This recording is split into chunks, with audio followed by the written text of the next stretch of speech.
Welcome back everybody, Dan here. So this video I was going to start differently. I had planned on starting it with this camera view, and I was going to have my Accuforce here with the stock rim mounted to it. And what I was going to do is I'm going to tell you again a little bit about how much I like the factory or the standard rim that comes with the Accuforce, because it is a good rim. But then I was going to say, but my preference is to use a GT style or Formula style rim when racing. And then at that point, what I was going to do is I was going to use the quick release to pull off the standard Accuforce rim, and then I was going to clip on this, which is the Mclaren GT3 rim by Fanatec.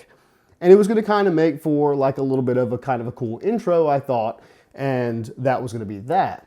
Now, plans changed when I realized how much of a pile of crap the NRG quick release that I purchased to work with this rim so that I could swap those two rims back and forth, it was just absolute garbage. It wouldn't clip on, it was hard to get off, and then finally it just got stuck, and it really, really frustrated me. So what I ended up having to do temporarily until I can order another one is I actually took my standard Sim Experience wheel apart, stole the quick release system off of the back of it, and mounted it to the back of this McLaren rim for the time being so that I could use it and get a little time in the seat using this new rim, so I could let you guys know what I thought about it, whether or not it was worth it. Now, this video is not going to necessarily be about that quick release, even though that really is a pain in my ass.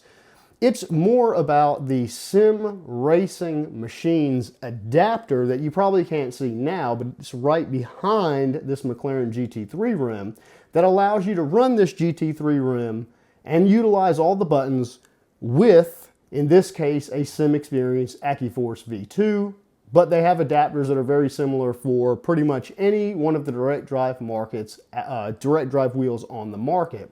So the reason why I went this route is because when you get a direct drive wheel, there are GT3, there are Formula style rims available, but man, they can get expensive. Now, I'm not saying it's not worth the money you can pay for them, because some of those rims are awesome, way beyond what I have here in front of me. They have digital screens, a lot more buttons, and they look more robust. But at the end of the day, I was on a limited budget, and I had to buy 3 components, including the rim, the quick connect, which didn't work, but you know, you still have to buy a quick connect, and you have to buy the adapter. So the Sim Racing Machines adapter was about 90 euros. The rim I got on sale for 240 US dollars, and the adapter that I bought, or the quick connect that I bought, was actually about $100 on Amazon, which I wasted that money because it is just a pile of crap. So that takes me to where we are now. Basically, what I'm going to do here, guys, is I'm going to run through some video that I took with my webcam while I was taking this GT3 wheel apart, because you have to take the rim completely apart to put the adapter on the back of it. I wouldn't say it's a hard thing to do, but it is time consuming. You got to be careful that you don't lose any of the components.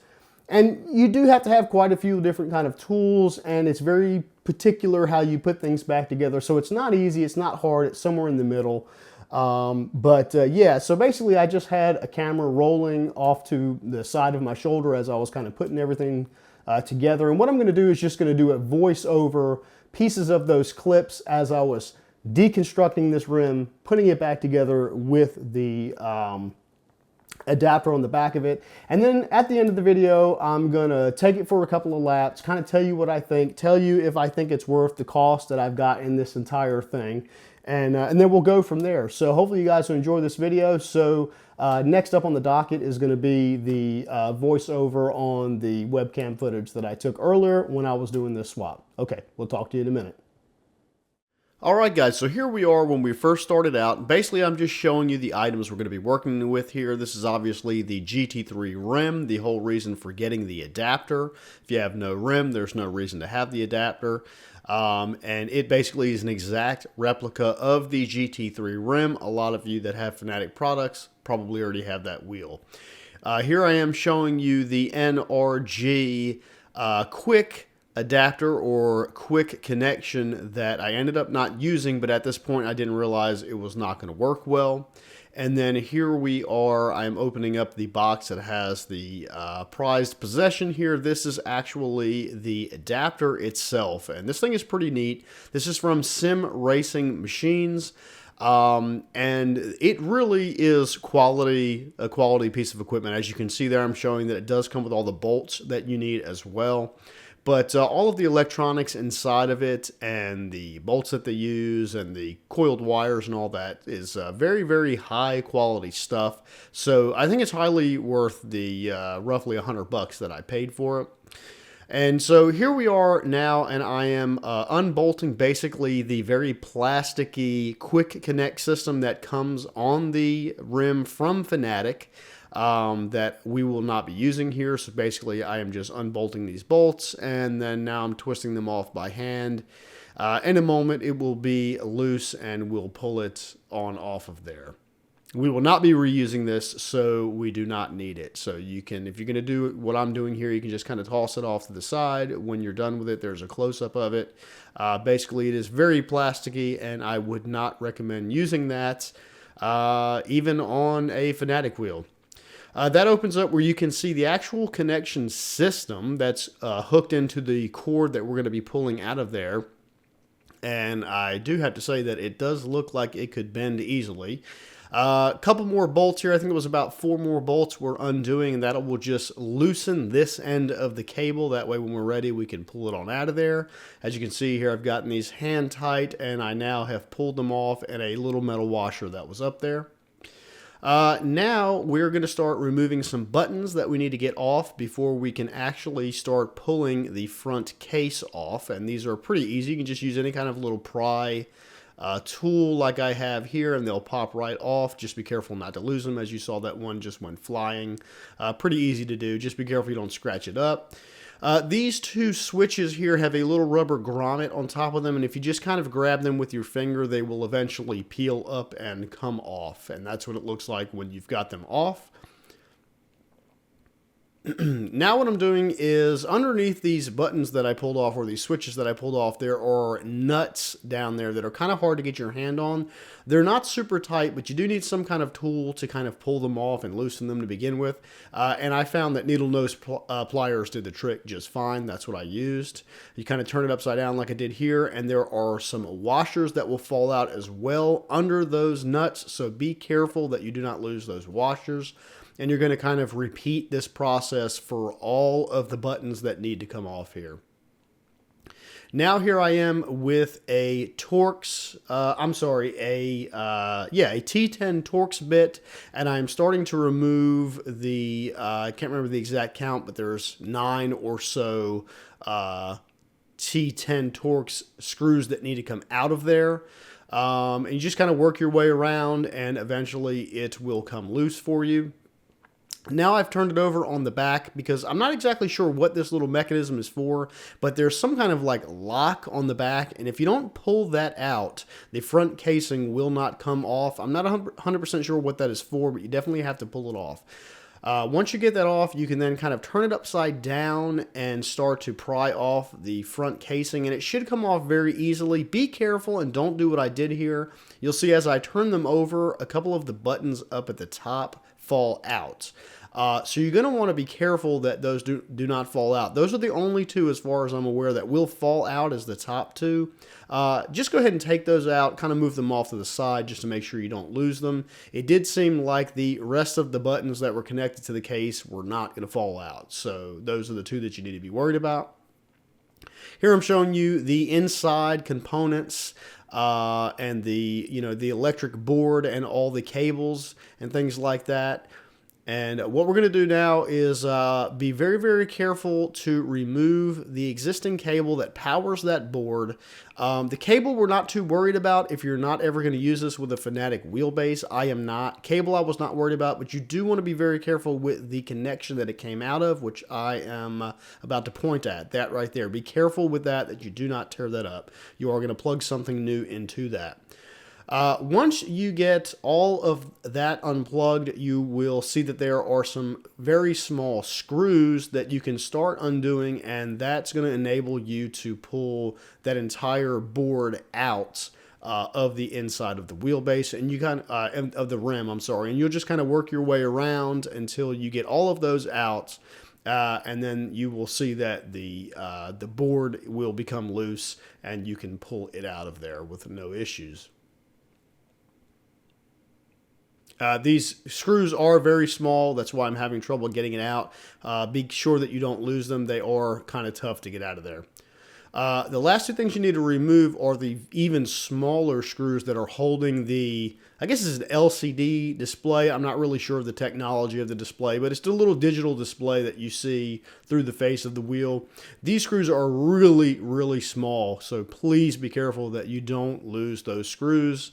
And then once you get those screws out, basically you can just kind of grab it and give it a tug, and it will unplug from the connection that it is mounted to. And I'm going to kind of give you some views of the front. That's the screen.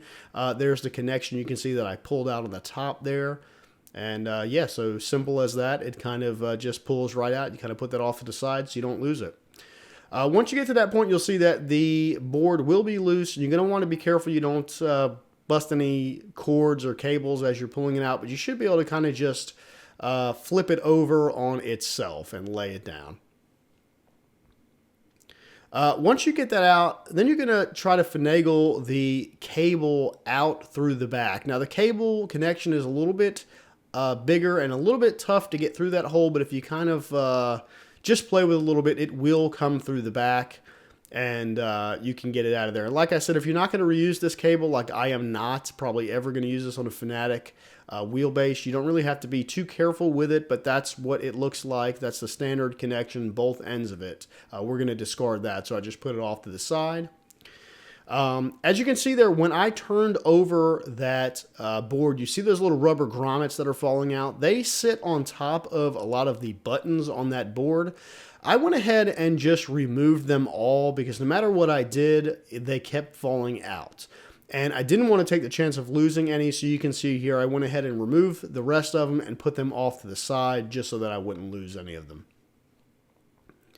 So here I am putting the new cable for the adapter through the back.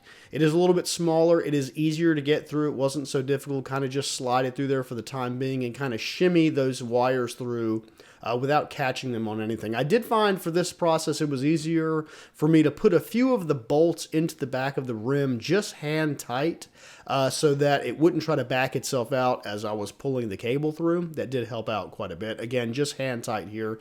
Tighten them all down later. At this point, what you're going to do is you're going to take very carefully the new harness and plug it into the connector that you pulled the old one out of. This can be a little fussy. It was difficult for me to get it in, but if you just kind of easily play with it back and forth, eventually it will kind of click into place and you'll get a very secure connection. Now these do fit together well, even though it takes a little bit of effort to get it in there.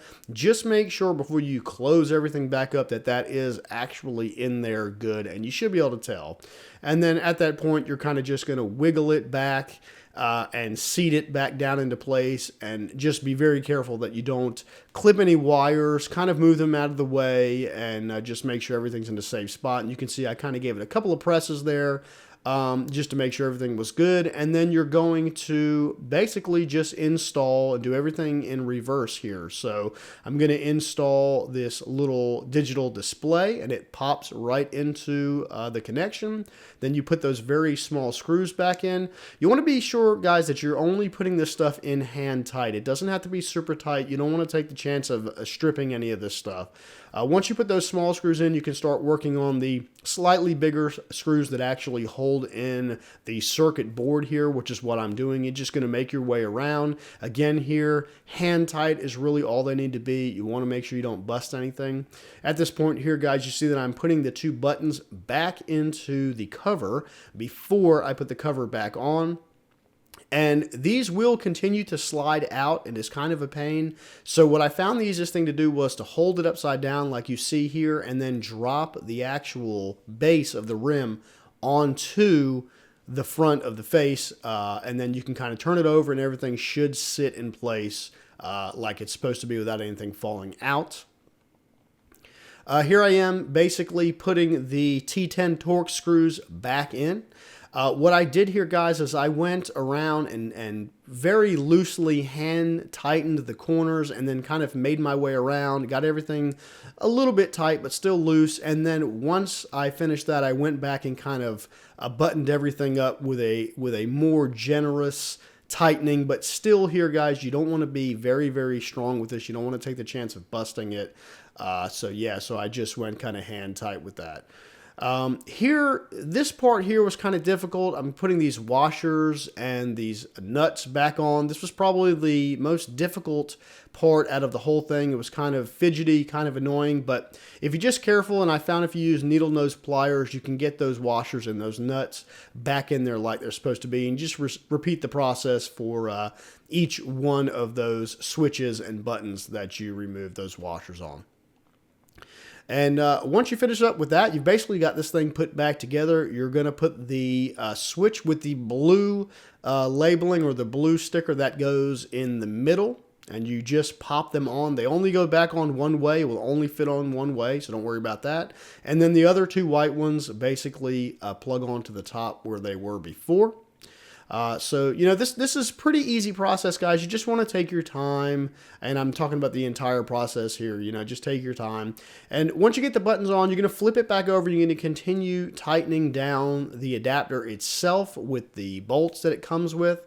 And, you know, just kind of go around hand tight, and then, you know, you're going to want to put a nice tug on this. This back here, you're going to want to make sure this is nice and tight because this is going to take a lot of stress, especially because you're bolting it up to a direct drive wheel. So this portion of it, you're going to want to probably be a little more than hand tight on this. This, I'm just showing you what it looks like with the adapter on, showing you the cable here. It's very high quality stuff, just giving you a close up. Very, very nice, very high quality stuff. And then I believe at this point I remembered that I hadn't put this little button back in, and I'm still not exactly sure what it's there for, but I definitely didn't want to leave a hole in the back. So if you just give it a little force and kind of press, that will plug back into that hole, and we should be good with that. And yeah, so just laying it off to the side there.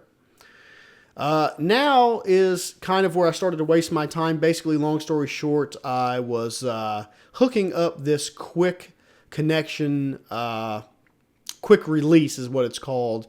And again here, guys, I purchased this NRG, and I don't know if the one I have is just a fluke, because I did see really, really high reviews on it, but this one did not work well, which was a shame because it looks cool with the carbon fiber, really matched the rim itself. Unfortunately, it just didn't work. Here I am with a thumbs up here, you know, just kind of telling you guys that we're kind of finished and stuff like that. Unfortunately, like I said, I had to, you know, I had to remove that, and I had to steal the quick adapter from my Accuforce rim, and so that's going to be fine for now. That's not a huge issue. I'm just going to order the exact same one probably from Accuforce, and that way I can get my Accuforce rim back going. But that's really it, guys. If you have any questions about that, just let me know in the comments below. And so that's the install there. So we'll move along to the next section here, where I'll kind of give you some quick thoughts about did it work, and you know what I think about it. So I'll talk to you in just a second.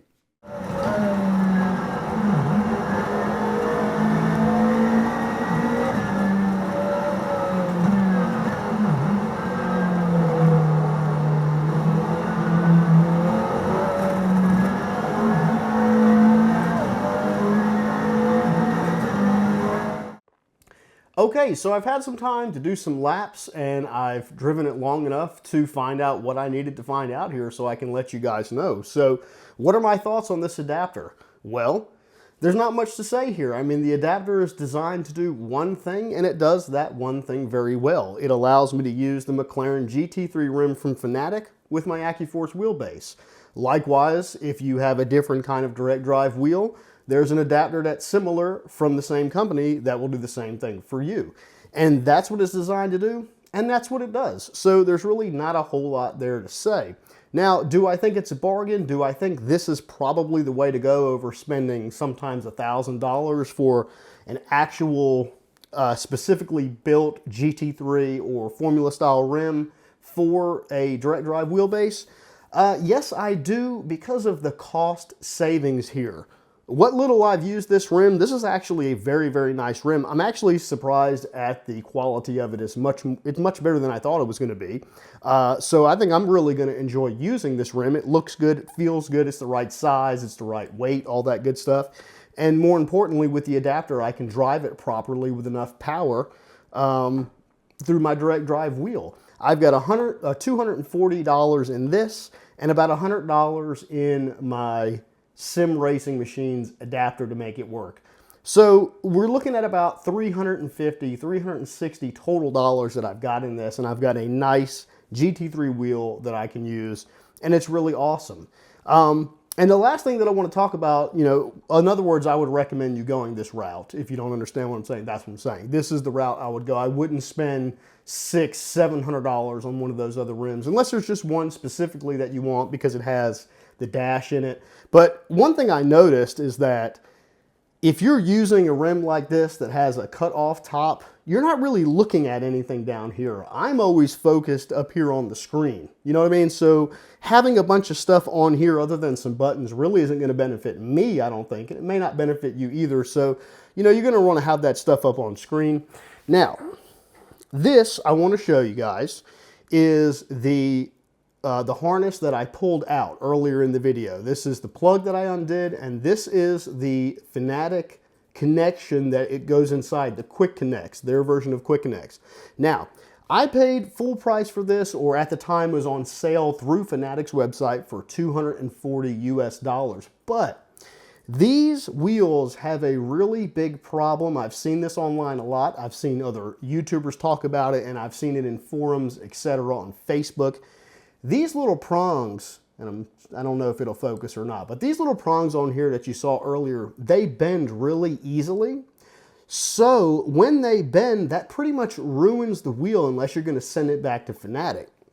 So you should be able to find a lot of these wheels readily available that don't work, quote unquote, because this is broken in the back. Right? And if you can find those wheels, I imagine they're going for next to nothing because you can't use them with these prongs busted on a Fanatec wheelbase. But for our uses, we're not looking to use it with a Fanatec wheelbase. We're actually going to pull this entire thing out like I did, and I'm going to throw it in the trash because I don't need it. So a broken Mclaren GT3 wheel, because of these prongs being bent, doesn't affect us at all. So you can buy a broken wheel secondhand on the used market for probably way less than what I paid for it new. Pull this broken piece out, put the adapter on, and you can probably have this set up for way cheaper than what I've even got in it. So that alone just makes it really, really worth it in my opinion. I think this is a good setup. I'm going to have a lot of fun racing with this. I'm getting ready to hop back on to iRacing a lot to kind of work on my iRacing career. There's a couple of endurance races I want to do, so I've got to work on licensing levels. And this is why I've gotten this wheel, because I definitely want to be using a GT style wheel racing on iRacing. The last thing that I want to talk about is the only negative out of this entire thing that I can see is the fact that adding this adapter did add some more distance between me and my screen. And I was already pretty far away from my screen because the wheelbase itself is a deep, long wheelbase. Probably what I'm going to end up doing is lifting it up and bring it closer to me. But just keep in mind, if you do this, you've got the hub, you've got a quick adapter, and then you're going to add, it's probably 3 to 4 inches of additional length in between you and your screen. Or at least if you don't move your seat, it is going to bring your wheel closer to you, which means for my situation, I had to move the seat back. I had to lean it back. So moving the seat or leaning the seat back brings me farther away from the screen. That's the only negative there. Just keep that in mind. Anytime you add something additional in between the wheelbase and the rim that you're using, it does add distance, which means you need to adjust your field of view again, possibly move your screen, get all that stuff set up. But yeah, so hopefully you guys enjoyed this wheel. enjoyed this video. I am really enjoying this wheel. As far as buttons, all the buttons that I've tried worked. Everything works. The little screen works. It was showing me my gears earlier. Maybe you could or could not have seen that in the video, but it was working.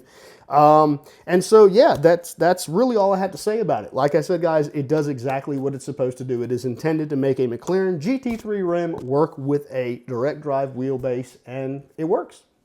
No frills, no fuzz. Really no excitement there other than the fact that I get to use this rim, and it worked perfectly with no issues. Very first time taking it apart, putting it back together, and it worked with no issues. Other than the quick connect that wasn't working, but that has nothing to do with this adapter or this rim. So I'm going to leave it at that, guys. Hopefully you enjoyed this. Let me know in the comments if you have any questions, and I may do a review eventually on this rim, because I do really like it. I think I'm going to enjoy it. One thing I've noticed already is I'm seeing some wear here already on these handles. They're like a rubber. So we'll see how that works, but I'll probably do a long-term review once I've got some hours on this rim, because I will probably be using it primarily and nothing else on this rig over here. So that's going to be it, guys. Thanks so much for watching, and I'll talk to you in the next video. We'll see you later.